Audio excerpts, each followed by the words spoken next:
Good evening. Good evening, everyone.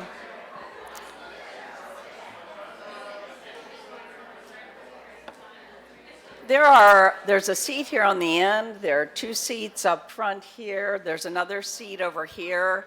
If you want to come on in and grab a seat. All right. Good evening. I'm Susan Vaughn. Thank you all for being here. I'm a member of City Council. We have a few other council members with us tonight. I know Vice Mayor Michael Ryan is here, and Council Member Eric Pullman. I saw him. He's in the back there. So thank you. I just want to do a brief welcome on behalf of the city and 17Strong. We thank Miami University downtown for providing the space for this open forum tonight. So I'm just going to turn it over to our co-chair of 17Strong, an important group within the city who energizes folks to come together to talk about topics such as this and to make our neighborhoods a better place. So without further ado, I will welcome Sue Head, co-chair of 17Strong.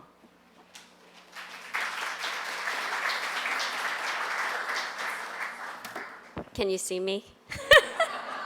I'm on my toes. I am so glad to be here tonight. I am here on behalf of the entire board. I think most of the board members, if not all of them, are here. And I'm so excited that this many people, we have so much interest in this topic tonight. Thank you for your support and your passion for our community. In case you don't know, our meetings are held every 2 months, usually in council chambers. And we always begin with the Better Hamilton Neighborhood Series. And so that's where we're going to begin tonight. And our topic, I'm sure you're all aware, is short-term rentals. With us tonight is Liz Hayden, Director of Planning for the Planning Department for the City of Hamilton. So let's give Liz a warm welcome.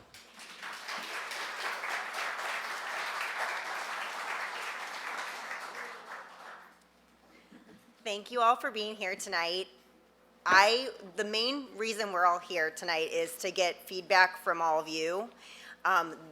There isn't it, but I do want to start with giving a little background first before we open it up for question and answer and feedback, because we've gotten a lot of questions and comments, and I think some background might be helpful to get everything started. So we'll talk a little bit about how we created our short-term rental license program and where we are today with short-term rentals in Hamilton.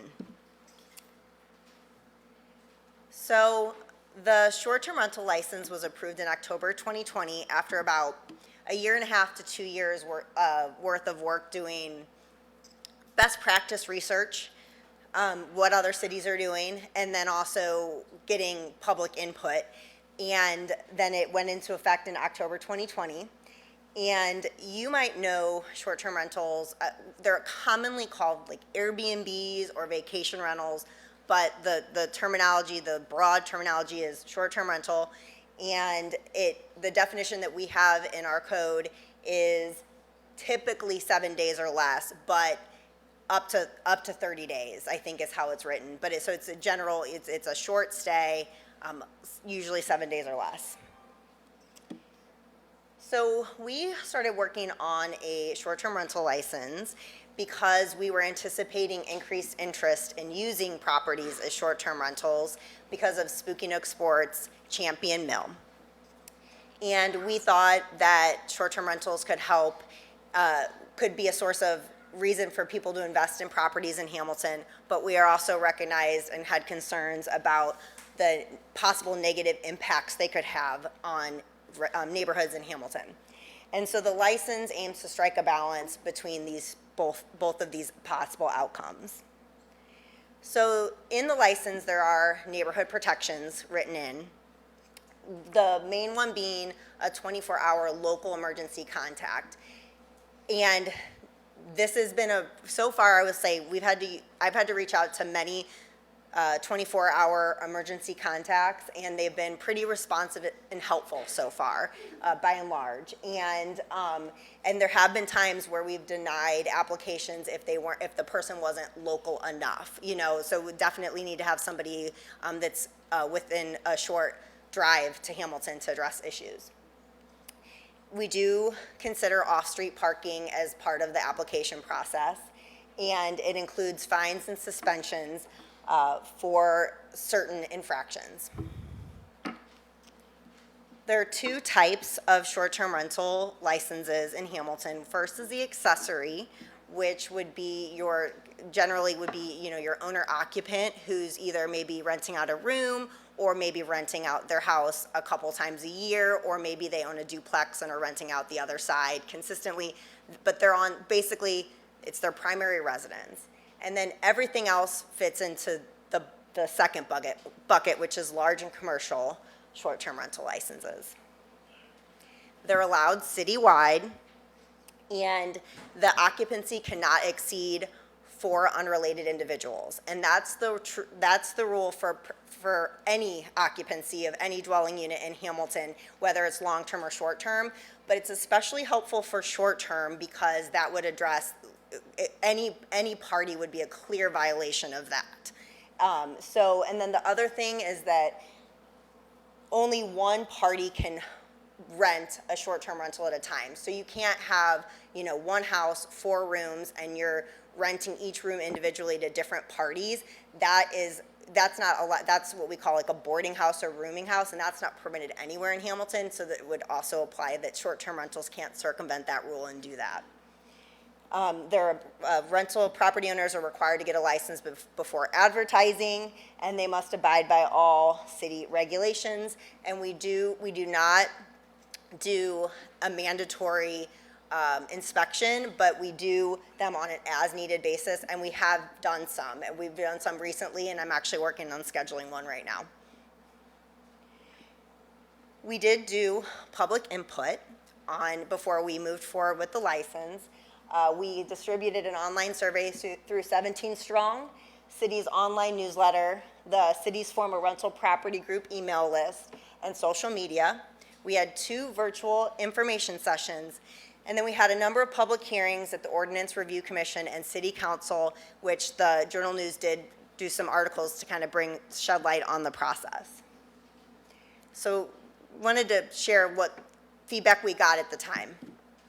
A little over 60% of respondents said they thought short-term rentals would have a positive impact on Hamilton, and it was a little less than 20% that said they thought it would have a negative impact. Biggest concerns: parking, noise, and just strangers in the neighborhood. About almost 80% said that they believe that they should be allowed citywide. And respondents said, I think about 75% of respondents said they were not planning on using a property in Hamilton as a short-term rental. But I do think there were significant limitations to our public input process that I want to address, which is, while we had started working on the regulations back in 2018, by the time we were ready to have like a draft to get input on, it was COVID. So there was not, people were focused on much more important things, and also we were just limited in what we could do. And there was also just not very many short-term rentals in Hamilton. So even if you had seen the survey, if you got the email or somebody told you at a community meeting, it just might not have been something that was a concern for you to fill out. So, it just was limited. So where are we today? 81 licensed, and only 3 of them are accessory. They're in 16 of 17 of our neighborhoods, and with the biggest share in Prospect Hill. 46 of the 81 do have Hamilton mailing addresses as their property owner, and only 5 are out of state. So they're relatively local. And we have approximately 20 unlicensed at any given time. And the reasons for that are complicated. We do try to get people to register, but the listings don't show the address, so it's kind of a moving target. So some of the benefits that I've heard about short-term rentals, first is we've identified about 15 outstanding building zoning type violations, property maintenance violations, and have gotten them remedied through the application process. So arguably, these properties are safer because they went through this process. We have seen some significant investment in some properties that people are using as short-term rentals. It does provide an opportunity for visitors to stay in Hamilton and support local businesses. And we have had very good luck with the 24-hour emergency contacts. They've been responsive and helpful. But we also have been having complaints, and it seems to have been increasing in recent months. We've had about 20 that people complain about, primarily in Hickory Woods subdivision and in the Highland Park neighborhood, but that's not the only places, but that's by the lion's share of them. And some of the complaints are just general opposition to short-term rentals, period, but then there have also been real complaints about actual issues in the neighborhoods, which has been too many cars parking on the street, too many people, late night noise, trespassing, trash, tall grass. I worked with the police department to get some data and on police calls, and they provided information, and it looked like there was about 10 of the licensed short-term rentals that have had more than 5 police calls in the past 2 years. I did wind up getting back with them and asking for just this past year for those 10, because a lot of them weren't even short-term rentals 2 years ago. They had maybe just gotten a license in the past 8 months. And since they've become short-term rentals, actually, we haven't gotten many police calls on them. We have had a couple unlicensed short-term rentals that have had problems with renting individual rooms, and one with possible drug activity. We've had issues with long-term tenants being displaced, and it definitely, reduces the overall availability of opportunities for people who want to live in Hamilton to do so. And it increases traffic of unknown individuals in our neighborhood. So, one thing I'd like to request of everybody is, if you are having an issue with a short-term rental in Hamilton, please let us know, because I would not be surprised if our data is a little skewed because you didn't even know you could reach out and let us know that there was an issue. So please reach out. We recently did add it to the My Hamilton 311 portal as an option, so you can just quickly, if you have the app, let us know about an issue. But email me, call me, and for serious issues or late night noise, call the police, because we're having a lot of success with the 24-hour emergency contacts, letting them know when we're having issues. But if we were really going to go and actually work on revoking a license, we would need to have like a city staff person who's documented that issue. So think about that when you're having an issue. Make sure you reach out so that we can go out and check it out. Just some lessons learned really quick. We do have the ability to amend our license, so we're looking for feedback from you. This is the kickoff to that, getting that feedback. I think it's very possible we can change where they're allowed, and we could make it a more significant process, like making them a conditional use where there's a public hearing and people get notified. My understanding, though, is that it's very likely that it would be most appropriate for us to allow current compliant short-term rentals to continue operating. And there are definitely limitations, not only legally and also just in practice, to what regulations can do, because a lot of the platforms don't share data, and so it's kind of like playing whack-a-mole. So I don't want to overpromise what we can do.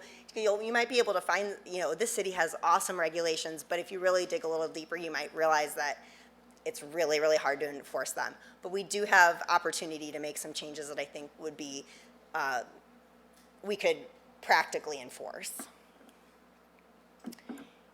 So that's it. Thank you very, very much for being here tonight. Oh, can't wait to hear from everybody. I think everybody signed up, and that's the best way, and I think Sarah's got the list. We do ask that, to be respectful. We have a lot of people. If you are able to, kind of limit your comments like 2 or 3 minutes, and not try to, speak until a second time until everybody else has gotten an opportunity to speak. And then also, this is not the only opportunity for feedback. We really want everybody to fill out the survey, and we're going to spread it far and wide after this. and one thing I forgot to say is, with it being an anonymous survey last time, we couldn't really track who actually filled it out. So we are requiring people, we will not be taking feedback without people filling out their name and address so that we really know that where this feedback is coming from. And that's the reason for that. But yeah, so if it's just, you want to make sure that you let us know that you're opposed to them in your neighborhood, the survey is a perfect way to do that. But welcome to hear from you all tonight. Okay. Okay. If you could please raise your hand as she says your name, and one of us will walk around with the microphone. Karen Underwood Kramer.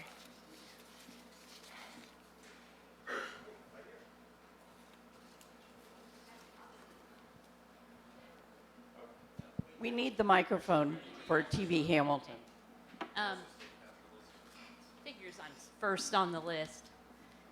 I'll make this real brief. So we own a business on Main Street in Hamilton, and back in the early 90s, we had a lot of problems with vandalism of our business. And it was coming from some of the long-term rentals in our neighborhood. So I bought one. I bought it as a foreclosed property, and I moved into it. It was a duplex. I lived in one half. I fixed up the other half. I got into the rental business just to correct problems. So our family does own some rental property on Main Street. And personally, or my relative or my sister have lived in all of our properties, and we fix them up nice. And I used to rent to really great tenants, and I liked having good tenants in our neighborhood, and I liked protecting our Main Street properties. In the past few years, I believe that the quality of the tenants in the Main Street, Rossville district kind of went downhill, and I got very tired of tenants basically trashing my properties. So you can rent to the nicest person, but they can come in and they can very quickly destroy your property. And it's very expensive for me to go in and to refinish hardwood floors back to the way that I wanted to rent the property, which was in really good condition. So I started turning them into short-term rentals because those people are nicer people, and they're there a very short time, and they don't trash my property in 3 days or less. And what little damage they do, I can more quickly take care of. And the one thing is with short-term rentals, if they are going through one of the major websites, it's they're being reviewed as well as my property is being reviewed. So if they get negative reviews for not taking care of my property, they can't use that website. They will be rejected for future rentals. So to me, it's kind of a self-regulating thing that I wasn't experiencing with the regular tenants. So that's why I got into it, and it's to protect our properties. It's to keep the properties on Main Street and the Rossville district in better condition than they were a few years ago.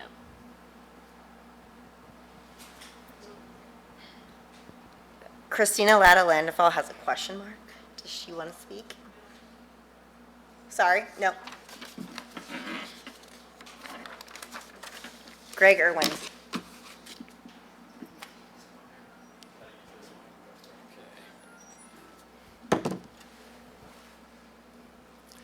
Hello, everybody. City of Hamilton. Thanks, Liz, and everybody here for coming.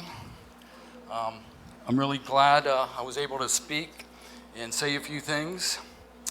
I think it's great that Spooky Nook is here and bringing such opportunities. I've stayed at Airbnbs from Nashville to Anaheim to Shanghai. B&Bs are really nice. I enjoyed it. They have a certain place, and they have their pros and cons, as we will see people talk about.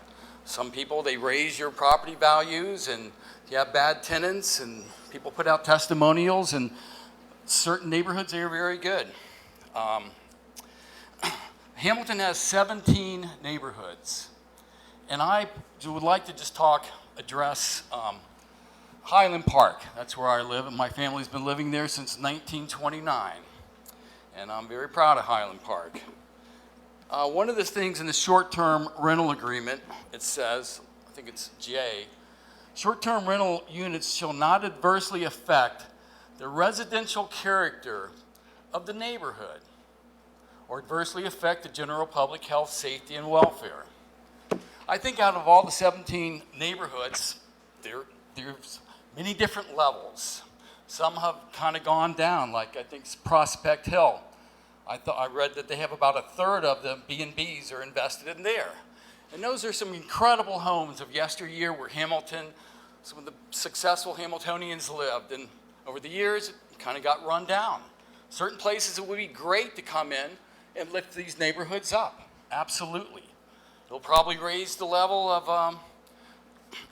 home value. There's no doubt. But I would like to just talk about Hamilton, the Highland Park neighborhood. Highland Park was the first planned neighborhood in Hamilton, which dates back to 1919 when the Miami Land Syndicate and the Callahan Redevelopment Company advertised lots as the place for a real home. This was the place where a successful Hamiltonian could build his dream house. In Highland Park, who's been to Highland Park before? I was just curious. Many people here? Okay, maybe half. That's great. It really is the place for a dream home. And over the last 100 years, the neighborhood has matured and developed into, I feel, like a dream community. We have parks and sidewalks. Children can go to walk or ride their bikes from K through 12. It's a tremendous neighborhood. And a neighborhood is about neighbors. Sometimes they're not that good. Sometimes they're great neighbors. But at least you know who your neighbor is. And Airbnbs, I feel in Highland Park, we just recently got one. And I'm sorry, but it's right across the street every night. You don't know who your neighbor is. You don't know who your neighbor is. It's like being in a hotel. You don't know who that person is. How many times have you been told, don't talk to strangers? Have you been told that by your children? Don't talk to strangers. Every night we have a stranger there. Again, most of them probably great people. I stayed near Airbnbs. They're very good. But it should not adversely affect a neighborhood. Highland Park is a very mature, well-developed neighborhood. It's not perfect, but it almost has no vacant houses, and the neighbors are friendly neighbors. Some people I talk to say, I want Airbnbs in Highland Park. I want to see the investment in my house go up. Maybe it will go up. But maybe in 5 or 10 years when the hotels catch up and they don't need the Airbnbs as much, what happens then? What happens to the neighborhood? You know, it brings in money. It sure does, and it's great. It brings in people from out of town. They get to spend money, entertainment. It's fantastic. But what you don't have in that house is a family. Or a family, 3 or 4 people, or a person that lives here 365. It prices families out of the neighborhood, and that family, those children who live on the block, they don't have a chance to live here anymore. That family life cycle, it's a dynamic life cycle. We've seen this so many times. Come in, live there for 20, 25 years, they raise their family, and they sell it, or they give it to their children, and they start all over. But now Airbnbs disrupt this dynamic life cycle of families in our neighborhood. I don't think it's going to be good. Is 1, 2, 3 a block? When this started, again, this was the place where a successful Hamiltonian could to build his dream house.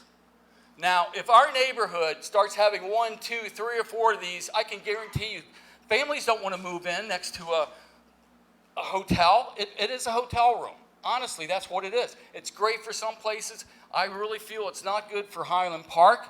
It's not good for the neighborhood, and I personally don't think it should be here in Highland Park. So I respect everybody else's opinion, and that's what I have to say. Thank you very much.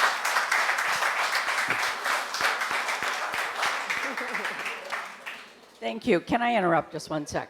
So we have a list of probably 20 plus people who want to speak tonight. Excuse me. And we want to hear from every one of you. So if we could limit comments to just 2 minutes, we would really appreciate it. Folks will stay around afterwards and talk. Please use the survey as a means of getting the information to us So, but we would really appreciate if you could just limit it to 2 minutes. So thank you very much.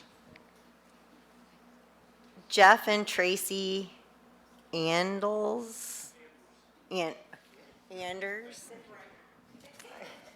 I'd just like to start off by, kind of thanking the 17Strong group and the advisory board for putting this together. I think this is a great way to approach this, is to hear everyone's side of the coin, feedback. So first of all, thanks to everyone for making this happen. Kudos to you for giving this opportunity for everybody to get together and talk. I'm an investor, lived in Fairfield, Ross area all my life. I do have long-term and short-term rental. And kind of along with Karen, I invest in the city, got involved in short-term rentals exclusively for Spooky Nook. I see it as an opportunity just to support the growth here and what's happening. I feel bad that some people, feel like it's adverse to your community. The other side of the coin that I would share is people come in and they see these beautiful dream homes, these beautiful neighborhoods. I think there's a strong likelihood they'd like to move here and invest in this area. And I think this is a wonderful way to support local communities and the things that are happening here. So there's a large majority of us that invest in this to support that side of this coin, to just be supportive to the growth and provide a great professional run opportunity for people to stay, see our lovely city, and hopefully invest in it. So thanks again for everybody putting this together.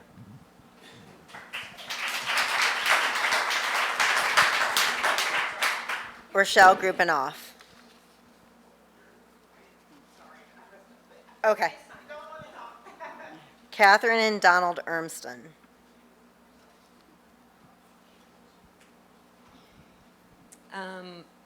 My husband and I will both speak. We are Mr. Irwin, who spoke a few minutes ago. We live in Highland Park. We have an Airbnb right on top of us. Hi, Scott. So it's 2 inches away from our property line. Originally, my husband and I were going to get with somebody and try to come up with a petition because we do not want it in our neighborhood. Many people might have questions, why? Why don't we want it in our neighborhood? Well, it started in December, and we're in August. So I don't know, 8 months.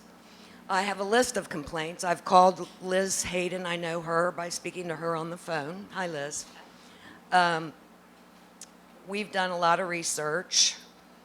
A lot of the research online is inaccurate, I found, too. But some of our complaints, let me just make this brief. The complaints we have: property damage, late night noise, people invading our privacy on our lawn, shouting throughout, back and forth between the rental home and over here in the parking area. What other issues? We've had people playing basketball till 1 in the morning.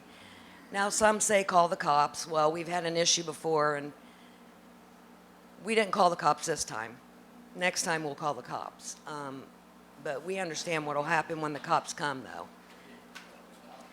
I'm going to let my husband speak and give him a chance to complain about a few things, such as, okay, he doesn't want to speak. So one of our main issues was when the people moved in, they appeared to us as if they were moving in. They did not tell us what they were doing, and I kept telling my husband, they are not moving in, this is going to be an Airbnb.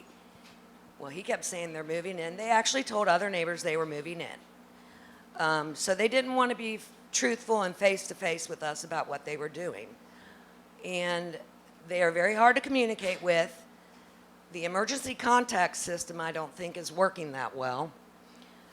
They do have somebody that comes and cares for the property. I believe it's family members, her father and her brother. They will not give eye-to-eye contact with us. They avoid us because they know we're going to complain. Well, my husband's a very friendly man. He handles things nicely. They won't even give us the chance for that. So we also have issues. We have a teen daughter in the home. There's been kids left unattended with parents gone. They've been left unattended, coming to our property, knocking on the door, wanting to play with things that are on our property, just issues that we really don't want to deal with in a residential area. And it's not what we signed up for, and it's not really what we want.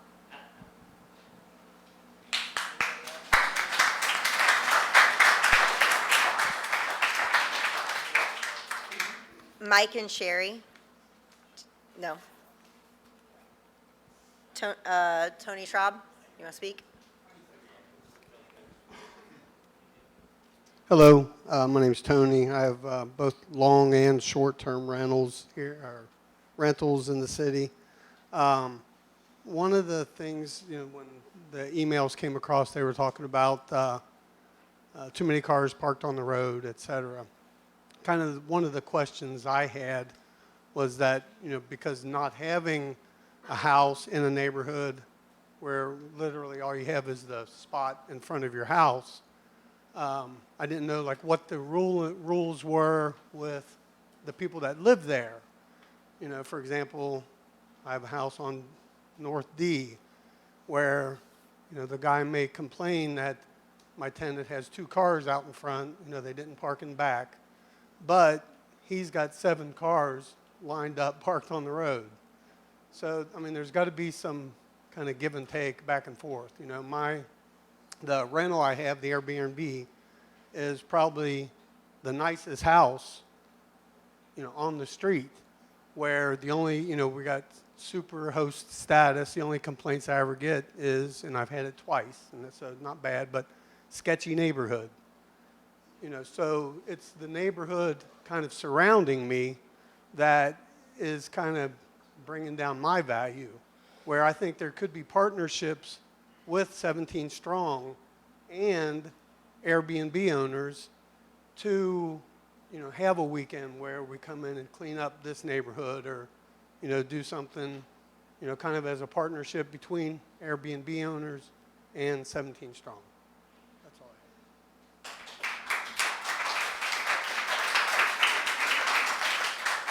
Frank Downey?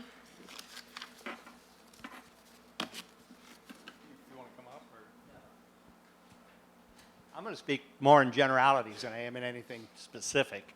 I know a family that was displaced when someone bought a property and it was turned into an Airbnb. Those people had lived there 19 years. They were a very vested part of the community in which they lived. 13 years ago, I was asked to join 17Strong. And part of the reason I was so enticed by it, Brandon is the one who called me. We wanted to begin a program or an effort to improve our neighborhoods, safer, cleaner, and more engaged. Some of the neighborhoods in which we have the hardest time making any kind of connection at all are the most transient. And we learned this through the schools. We talked to the 3 or 4 principals in those schools. They lose and gain 6 and 7 students a week. Those are very hard neighborhoods to connect with. And I think if we put too many Airbnbs in our neighborhoods, they're going to become transient neighborhoods. The only thing I really ask is that there be a zoning change for any Airbnb application. And let the neighbors, what is it, Liz, a 500-foot radius? Yes. And that puts a lot of work on your department to have to come up with all those. We've done this with you in Lindenwold 3 or 4 times, and you know how Lindenwold feels about rental properties in general. The only thing we want as neighbors is a say. If one of these goes within 500 feet of me, I want to know it. I want to be able to vet the owner. I want to be able to vet who's putting it there. And because I'm a democratic person, if my neighbors all approve it and I'm against it, I'll go along with it. It doesn't matter if I voted for President Biden or not. I go along with the fact that he's the president, and that's the way the democratic process works. I think most of us just want to have a say in what is going on in our neighborhood, and the current way that we do Airbnbs does not allow for that. The city has mandated that, we can put one there and you've got to live with it. We just want to have a say in it. At least I just want to have a say in it. Thank you.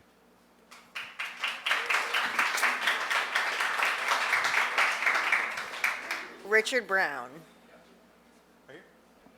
Hello, everybody. I agree. I really appreciate the opportunity for all of us to come together. I think regardless of what side we're on, we all deserve to have our say. So I am an investor. I have long-term and short-term rentals. I grew up in Hamilton. All of my investments are all in the west side of Hamilton, and I believe in Hamilton. Everything that we do is to better the city and the people living here. So I just want to say that I'm part of a group here in Hamilton. A lot of people probably haven't heard of them, but we're called Hastro, and it's about 50 of us that have long-term and short-term rentals. And I can tell you that in talking to this group, I can't speak to all of the investors in Hamilton, but this group really cares. If they weren't, I wouldn't be in it, and I guarantee you that.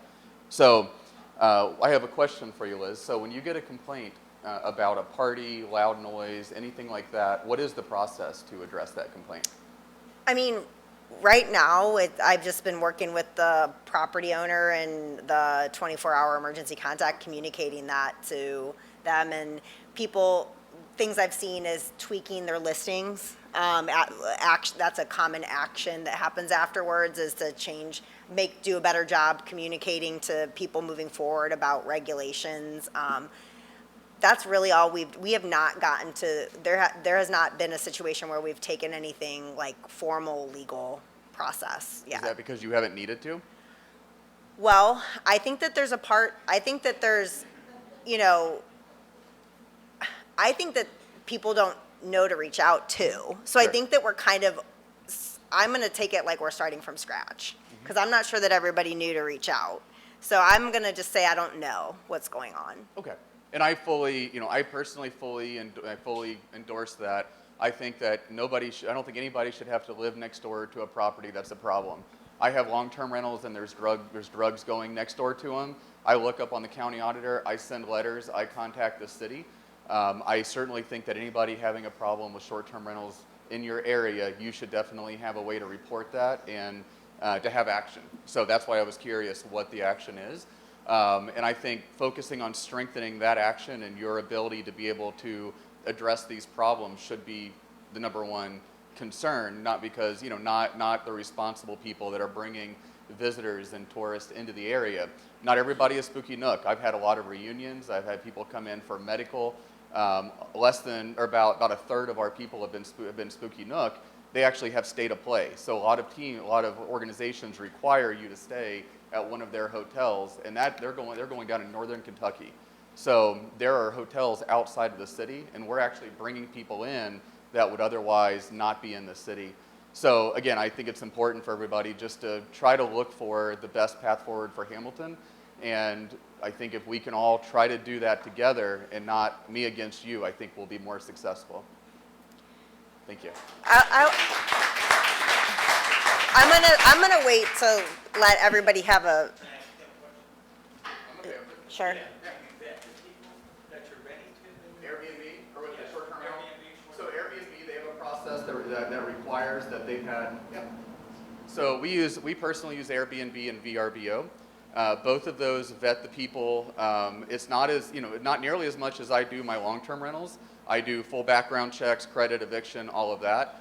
Short-term rental, it's not feasible, but what does happen is Airbnb, they require a driver's license, a legit driver's license, and contact information. So using that and the review system, that is used, and I leave negative reviews. I've only had one person, have a problem, left a negative review, and said I wouldn't host them again.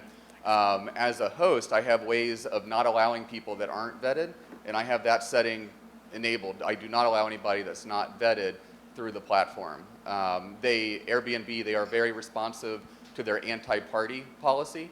If you contact them and say there's a party happening, they will immediately evict the people and they will support you. And so, they're also on our side. Did I answer your question? Yeah. Thank you. Not really, like it's a child sex predator or something. That really answer that question. I mean, you could have a long-term rental that's a sex predator living next door to you long-term. Yeah, no. Okay. You answered how you got it, I'm sorry. But Yeah. So yes, you did answer. I do want to say one thing really quick too, is that, I've heard a lot from, I know other people have too, from residents saying like, oh, the city's like super, pro short-term rental or something like that.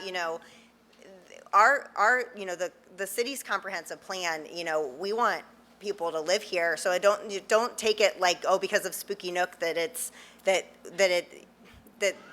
we value short-term rentals over, something else. I just want to make that clear because I feel like I've been getting that from a lot of residents, that's their perception. And, this is 17 Strong is about, people living in our neighborhoods, and we have a lot of pride in our neighbor. And I know a lot of the people who own short-term rentals who are here and who've spoken are really vested here, but it does hurt to hear, talking bad about our neighborhoods, and talking about how they're dirty or just thinking about language when we're trying to build connections about, that we all live here, like we're residents here.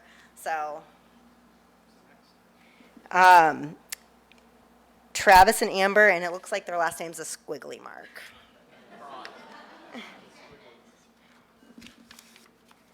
Hi. So my wife and I live local. We're in Hamilton. We're investors. We invest almost exclusively in the area. We have close to 30 properties.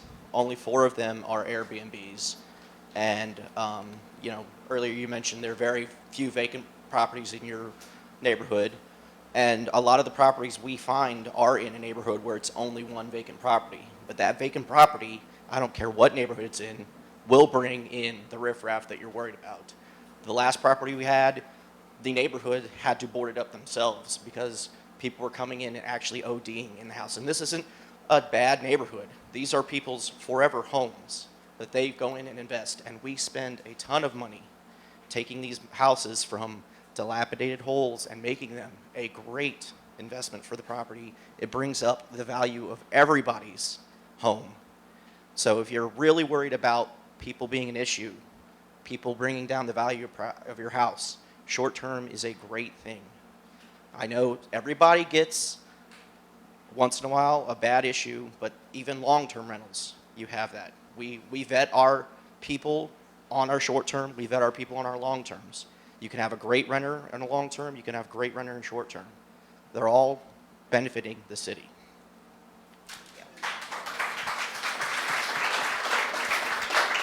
Faye and Rick Meyer. Thank you. And first, I'd like to commend Liz and the team. I feel like your guys' foresight and like looking at this and what's coming up was really, really impressive. And you guys always do a great job with everything you do. I live in Highland Park and really love our neighborhood. And we live next to, we're 2 doors down from an Airbnb. And it hasn't been terrible because it honestly hasn't been rented very much. So, and we knew the previous owners that lived there, and we were at their new house in Westchester, and we were just chatting about, yeah, it's kind of a bummer your house went to an Airbnb, and they're like, oh, I didn't know that. So the person that sold the home didn't know who was buying the home and what they were doing with it. So I think there were some good points brought up there. So I think Mr. Downing's comment about changing the zoning to notify people, I think that would be a really good way to really zoom in on specific properties and how much people really care.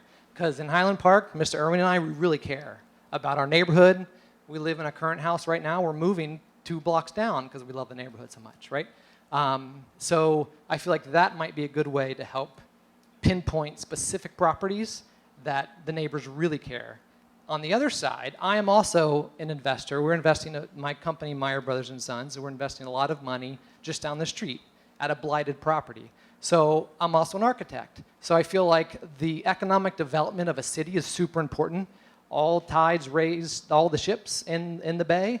And so us doing that is helpful for Maple Avenue, and I think the city as a whole.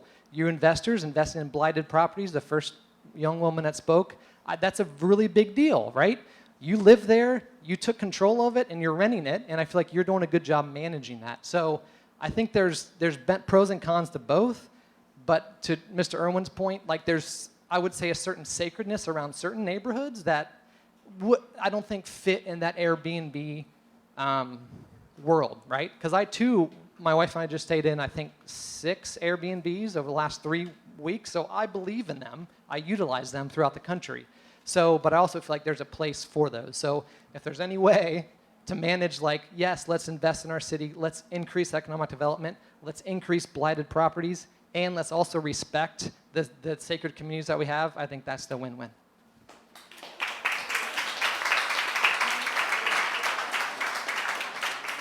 Teresa Messer.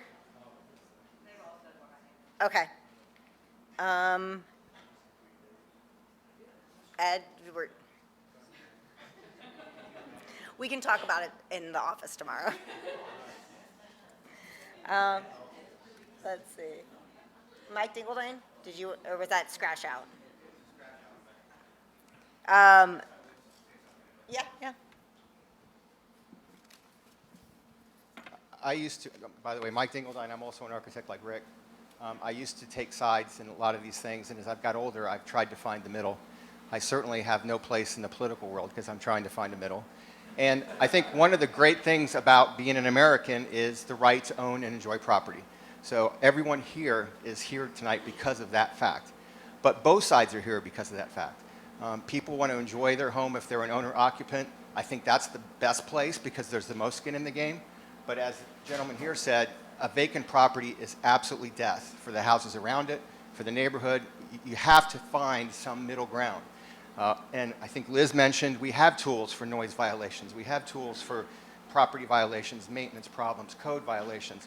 We have to use those tools, and we have to get really aggressive about that because the short-term ones will take advantage of them the quickest. But if you're a property owner, I don't want the neighbor to tell me how I can use my property, just as I don't want the neighbor to my property to ruin my enjoyment of my property. So everybody here, I think, has a great point.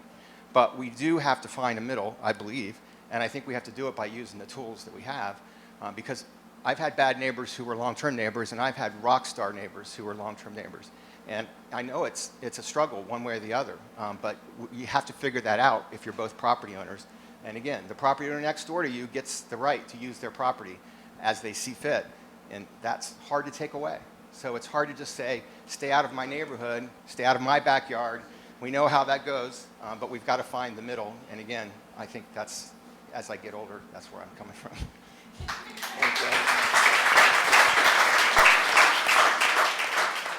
Betty Ross.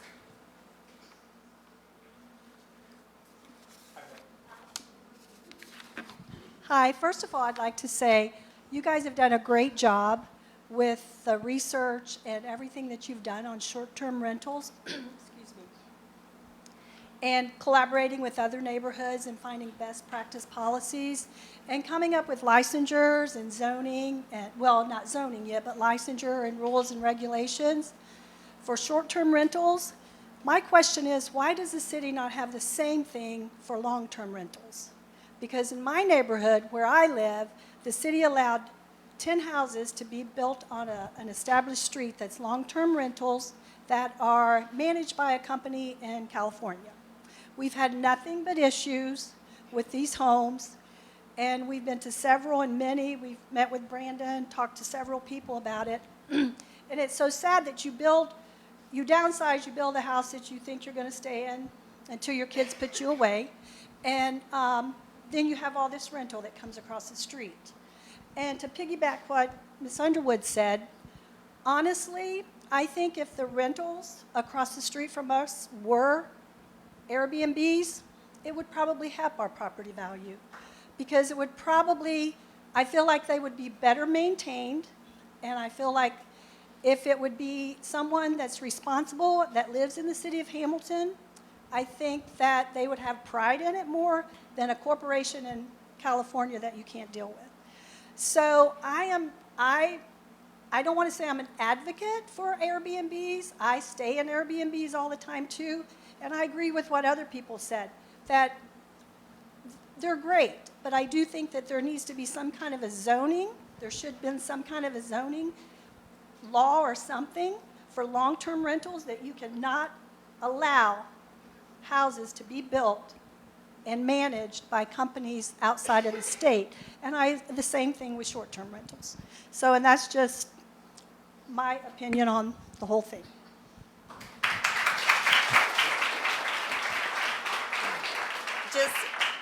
There was a little bit of a question there, so I want to just quickly address it. And thank you very much. I'm guessing you maybe live on Golfview.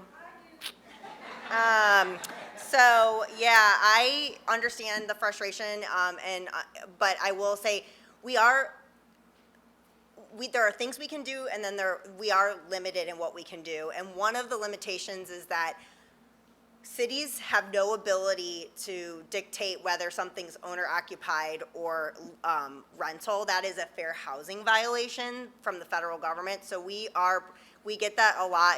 We are pretty limited on that.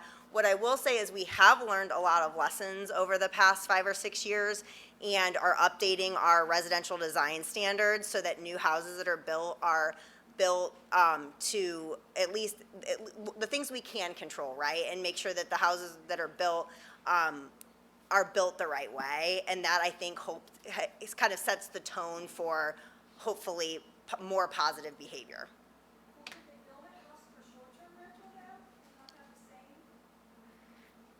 So, yeah, I mean,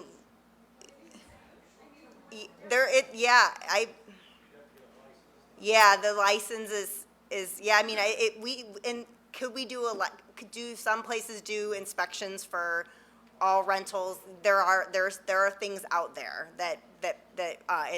and we've talked about it and looked into those. There are things, it's just, what's the right thing to focus? There's a lot of things we had to work through, but just wanted to point that out because it's a common thing we get about, I bought this house, I thought that everybody would be owner occupied and it's not, and I just thought I'd address that very practically. There's a limitation there.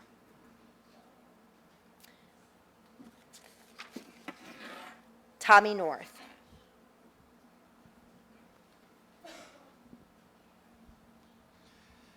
I am actually the HOA president of Hickory Woods subdivision. We are actually an HOA, technically. We're not a subdivision that has mostly elderly residents. We have had rules in our HOA for many, many years. It's been on the books that short-term rentals are not allowed in the neighborhood. There's only a certain amount of percentage of long-term rentals that are allowed in the neighborhood. And every one of these rules have been broken, and when we've tried to do something about it, it just seems like we get blowed off. We had 5 houses in our neighborhood that was literally purchased that were built and sold to investment groups, not from this area at all, and they were sold under false pretenses. These people did not know. But when we raised the questions of responsibility, nothing gets done. Well, ever since those Airbnbs have started, it's been nothing but headaches. People disrespectful, more than 4 people staying in houses, people backing into the neighbors' mailboxes, loud parties, noise, the whole 9 yards, and nothing's being done about it. My issue, like I said, I've got a bunch of unhappy residents because they purchased their house in the neighborhood with the assumption that, one, it's mostly older people that live there, and 2, that you would not have to worry about this rental situation. But unfortunately, the real estate agent and the builder that built those last few houses disregards any rules and regulations that the HOA has. And when you talk to them about it, it's like, well, you just need to ignore this. So I wish somebody would do something about this instead of me having to spend money with an attorney trying to get things taken care of. So. Thank you.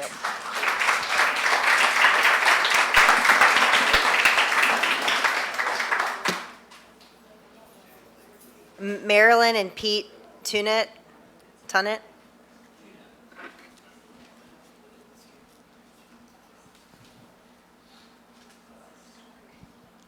Hi, my name is Marilyn Tunnett. My husband and I chose to move to Hickory Woods.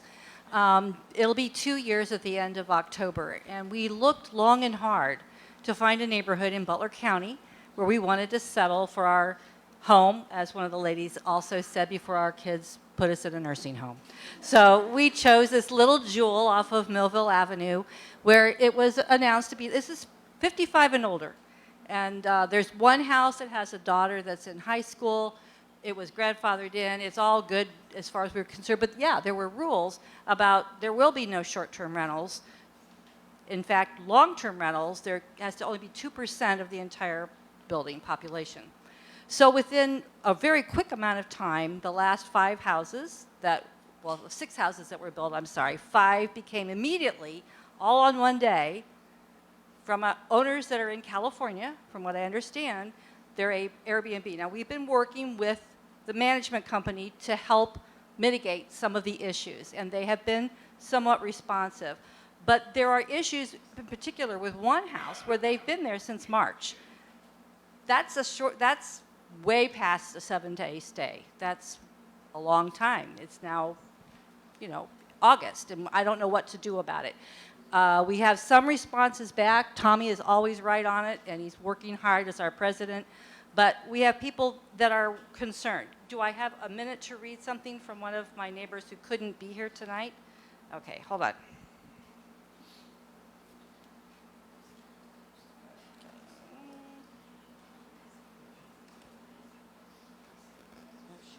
Sorry.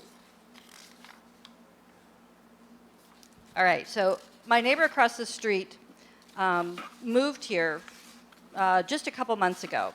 And this is from her, and she says, although I am unable to attend tonight, I would like to share my thoughts regarding the proximity of unauthorized Airbnb rental homes in the neighborhood I have recently moved to. When I decided to move out of a 24-year residence in Liberty Township, it was extremely important for me to feel safe in my new home. I am the victim of a violent attack, which is documented in Butler County court records. I have a 5-year CPO still in place as a result of that attack. I was unaware of the Airbnbs in this neighborhood when I purchased my home. Shortly after moving in this past May, I noticed numerous residents at one of the Airbnbs that is located within full view of my back porch. I have witnessed many different people coming and going at all hours, and they are coming and going at all hours with the garage door open and the door to the home unlocked.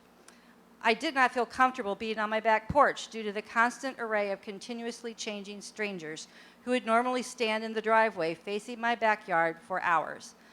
I have also had to cope with and have surveillance video of numerous teenagers and adults cutting through my private property located near my back door and back porch to go to our pond.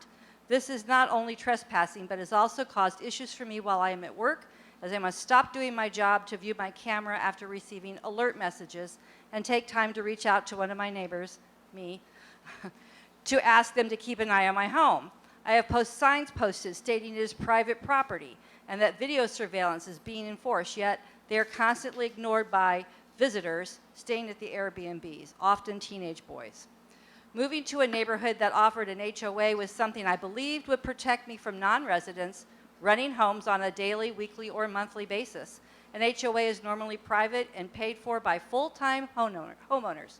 I believe this would be a safe place for me to live after my attack. However, I do not feel safe or protected due to the constant stream of unfamiliar people that continue to be permitted to rent homes nearby. Thank you for your time and for considering the safety we should all be able to feel in our own homes. Please consider this when deciding what is best for the majority in the Hickory Woods HOA. Would you live in a neighborhood of uncertainty? So we are at an hour. We have more people. I just want to reiterate, just to keep it as brief as you can with still getting your point across. Jennifer Albinus.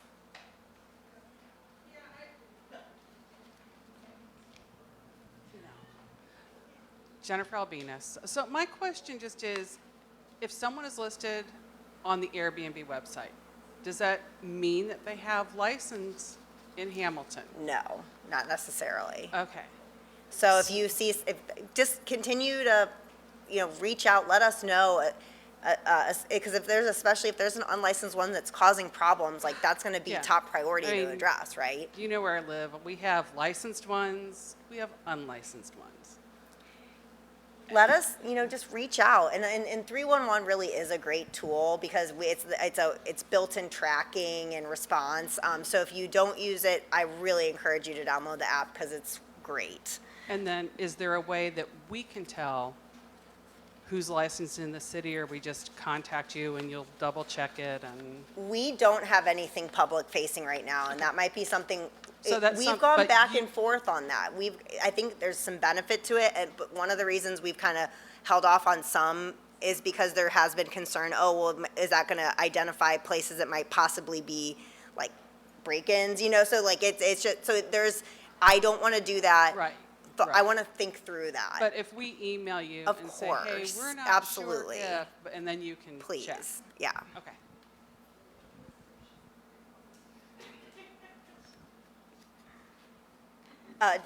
So Diane, is that a no? Yes? You want to? Yes, you want to speak? You are. You put the question mark. I didn't realize, I didn't sign you, so I didn't know. I just have one comment regarding the people who are talking about zoning. Zoning is a big issue. To get something rezoned is not a simple procedure. And so 6 months down the road, if somebody decides, I don't want to be an Airbnb host anymore, they're zoned short-term rental. So, that's a big thing. I think that idea kind of worries me from an administrative and a zoning position. We probably wouldn't rezone. It would be a conditional use, and that if it stopped being used, is that it would just expire. It would be.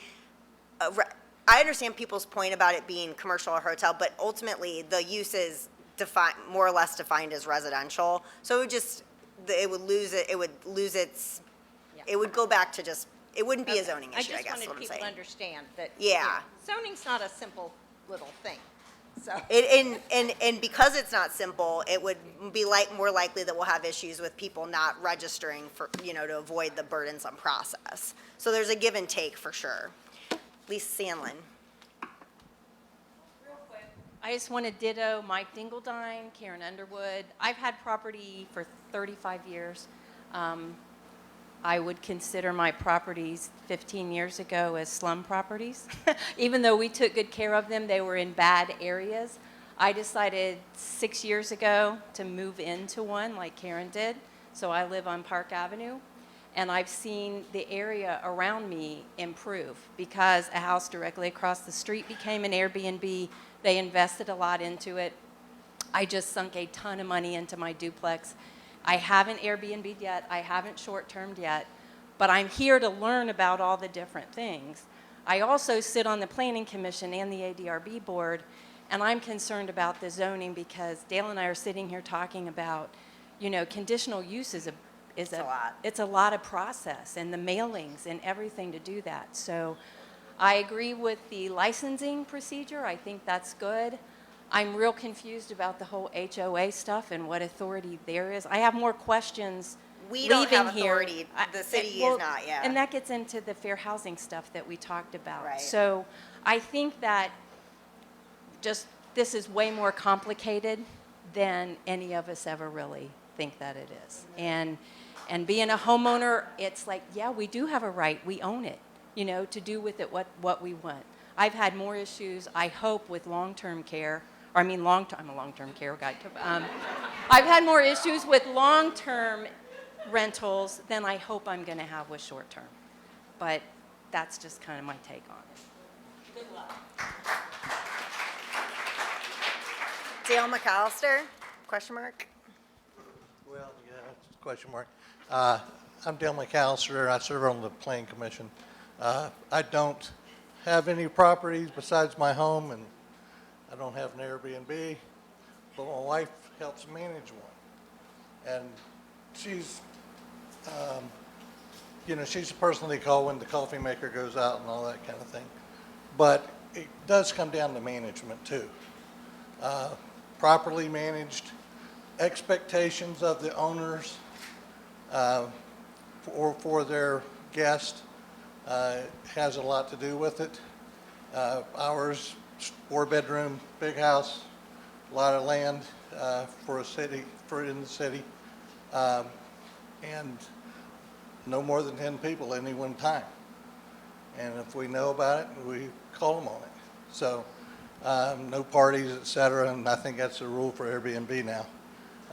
Absolutely no parties, but I know some people, well, we can get by with it. It comes down to expectations and management of the property and vetting as much as possible the people that are going to be there. So, regarding zoning, I think that might be called spot zoning. The I don't conditional know. use And probably would be Conditional fine. use would be the way to go. Yeah. Yeah, so thank you. Kathy and Norm Skinner.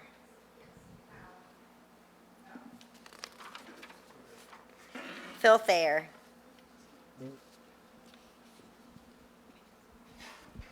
Hello, my name's Phil Thayer. I'm a resident of Lindenwold. My wife and I own a home there. I wasn't quite sure what I was going to say, but someone made a good point earlier where a rising tide lifts all ships. But not everybody has a ship right now. And a lot of people are struggling to keep their head above water. And we're in a national housing crisis. And I could give you anecdotal evidence all day of people that live in Hamilton whose rents have gone up 40, 50% in the last few years that want to buy a home in Hamilton. One of them works for the city of Butler County. They help people get services that they need. They can't afford a home in Hamilton, right? We all know what interest rates are doing right now. We've seen them. We all know what housing prices have done. The little home that I bought 7, 8 years ago, I was lucky enough to buy, to be in a position to purchase that house. That house is worth twice what it used to be. And people say, that's great, but I could sell it, and guess what? I couldn't afford another house. Doesn't matter how much cash came to me when I sold that. I couldn't do it. And I work 40 hours a week. I have since I was 18 years old, right? So some people may own 30 ships, and it's lifting that tide up, but a lot of people don't own ships. And it's really ridiculous that we sit around and talk about whether or not people can have short-term rentals or long-term rentals when people can't even afford to live in this city. And we're supposed to be a small Midwest city where people can afford to live and come to, and it becomes really difficult in times like this. That's all I have to say.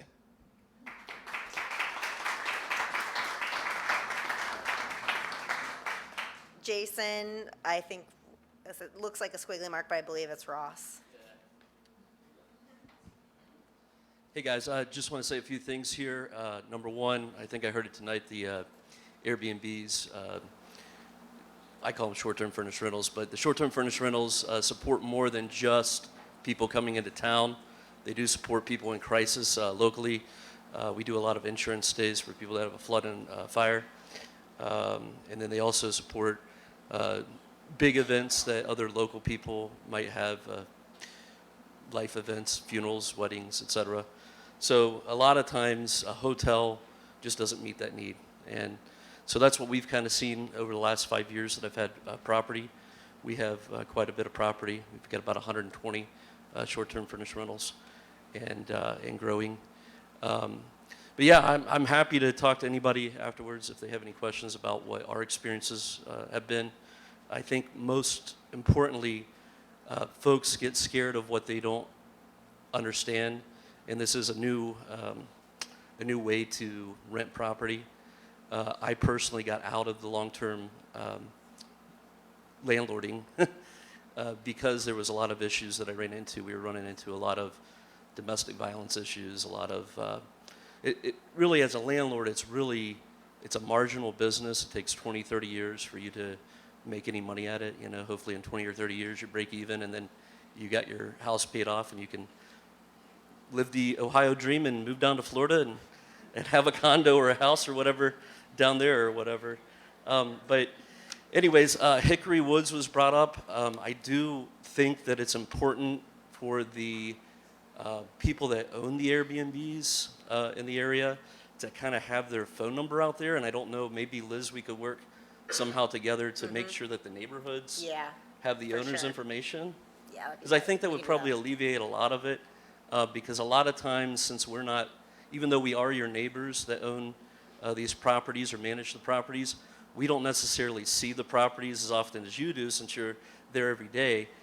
So we don't necessarily know what's going on. And like Liz said earlier, if you can kind of keep us in tune on that, we can adjust some of the rules and regulations in Airbnb to the neighborhood's liking, if you will. So I know one big thing that we use are the quiet hours. So like all of our properties are supposed to have quiet hours from 10 p.m. to 7 a.m. And with Airbnb versus a long-term rental, these folks are our guests. So guests can be removed via police presence or not that night. So if they're having a party, they're out of there, okay? If I have somebody that's lived in a property for 30 days or more, there is an eviction process that has to happen. So for you guys that, think, oh man, this is terrible, I've got an Airbnb, one of the really nice things about having an Airbnb next to you, if there is a problem, guest in the property, they can be removed very quickly. Liz, there's a gentleman here. He and his wife signed in. She kept the microphone and he didn't get it. Oh, okay. With all due respect to my wife, she just didn't think I was going to say anything. I totally respect Tommy for doing the job that he does, but I want to correct something that he said earlier. People bought in Hickory Woods with the assumption that there would be no rentals. I'm sorry. It was in black and white. No rentals. And someone didn't vet the buyers of these houses deep enough to find out that they were going to rent them. And I believe that 4 or maybe 5 of them, if you look on Butler County Auditor, you can see all the different names. But I would be totally surprised if there wasn't a connection to all 5 of those owners, like a parent company or something like that. And the fact that I heard that they're from out of town, that even makes it worse. And the young lady in front also spoke very nicely. But I also would like to correct something she said. She said, this is a difficult problem to solve. No, it isn't. It's the rule. The HOA said no rentals. That's pretty easy to me. Everybody that bought a house in there has it in writing. No rentals. That to me is very easy. Evict them and sell those houses. Thank you.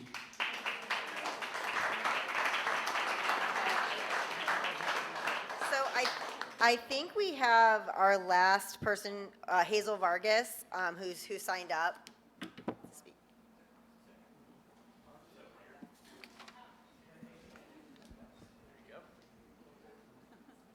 Hi, myself and my husband have invested in some short-term rentals here in Hamilton and other areas. Basically, any of the properties we bought were basically full gut jobs. I'm sure the neighbors living beside them before we fixed them up were not. They may not be happy having a short-term rental beside them now, but they definitely couldn't have been happy before. Jason brought about most of the points I was going to bring up about it's not, the typical picture of people coming into town, stay the weekend, to party. There's a lot more involved. We have families coming for children that are having proton therapy at Liberty, children's. We have, like that, families coming in for funerals, all different kinds of events, flooding, fires, and hotels don't work for these people. And long-term rentals don't work either because they may only need 6 months. So there is other things going on. I do feel that neighbors having the contact information for the short-term rental owners would be extremely helpful. That also works both ways. So I really do think even if it's not a zoning thing, if there's some process in place where, the houses or homeowners in immediate proximity can reach out to us or we can reach out to them, I think that would make a huge difference.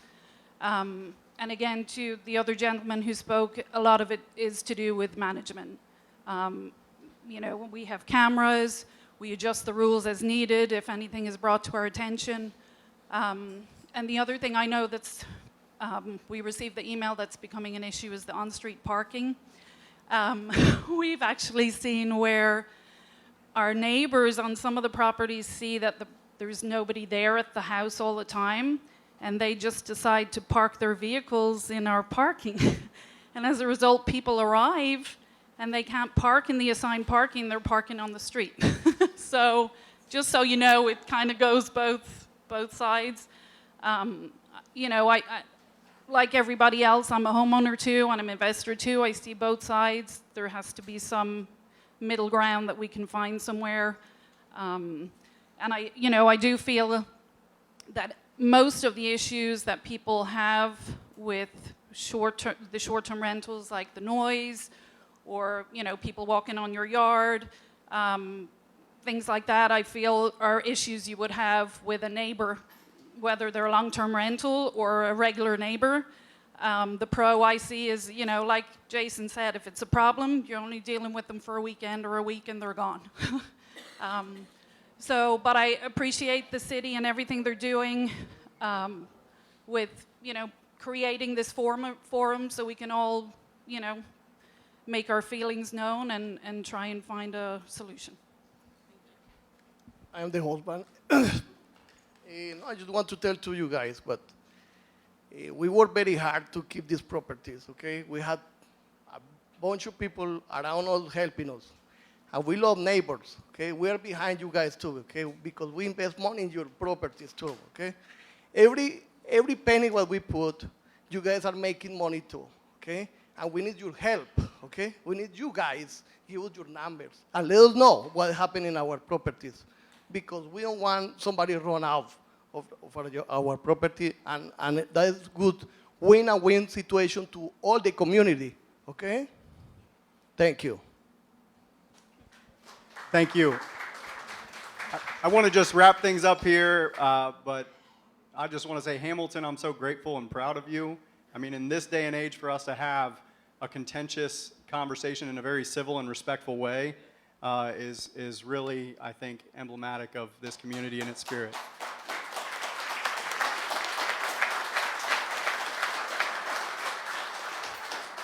So having said that, thank you again for coming out. We're going to wrap things up. I know a bunch of us are going to stick around afterward if you have some questions. To the board, we don't have any significant business to cover. We can work through some email updates from here. But thank you, everyone, for coming out.